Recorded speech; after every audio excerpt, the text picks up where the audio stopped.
ప్రతి ఆలయంలో దేవునికి ఎదురుగా గంట తప్పనిసరిగా ఉంటుంది. భక్తులు గంట మోగించిన తర్వాతే దైవదర్శనం చేసుకుంటారు.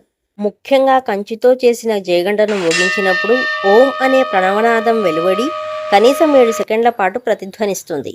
ఈ 7 సెకండ్లలో మన మెదడులోని కుడి ఎడమ భాగాలు సమతుల్యమై, మన శరీరంలోని 7 చక్రాలు సచేతనమై నాడీ వ్యవస్థను శాంతపరుస్తాయి. తద్వారా చంచలమైన మనస్సు మరియు అనేక ఆలోచనలతో నిండి ఉన్న మెదడు చంచలత్వాన్ని కోల్పోయి నియంత్రణలోకి వస్తాయి. అప్పుడు చిత్తచాంచల్యాన్ని కోల్పోయి పాజిటివ్ ఎనర్జీతో నిండిన మనస్సును ఆ దైవం వైపు మరల్చగలుగుతాము. గుడిలో జయగంటను ఆరతి ఇచ్చేటప్పుడు మరియు కొన్ని ముఖ్య సందర్భాలలో కూడా మోగిస్తారు.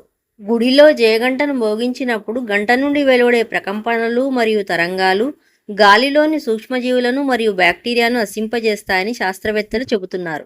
ఇక మనం రోజు ఇంట్లో చేసుకునే నిత్య పూజ ప్రారంభంలోనే దీపారాధన తర్వాత ఆగమార్థంతు దేవానాం గమనార్థంతు రాక్షసాం కురు ఘంటారవం తత్ర దేవతాహ్వాన లాంఛనం అనే శ్లోకాన్ని పఠిస్తూ ఘంటానాదం చేయాలి.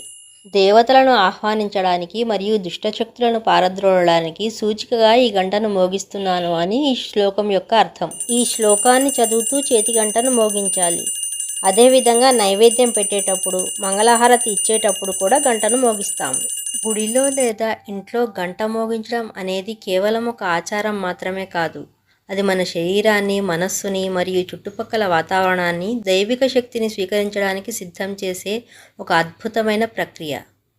మన సాంప్రదాయాల వెనుక ఉన్న ఇటువంటి మిస్టీరియస్ విషయాలను తెలుసుకోవాలనుకుంటే ఛానల్ని ఇప్పుడే సబ్స్క్రైబ్ చేసుకోండి.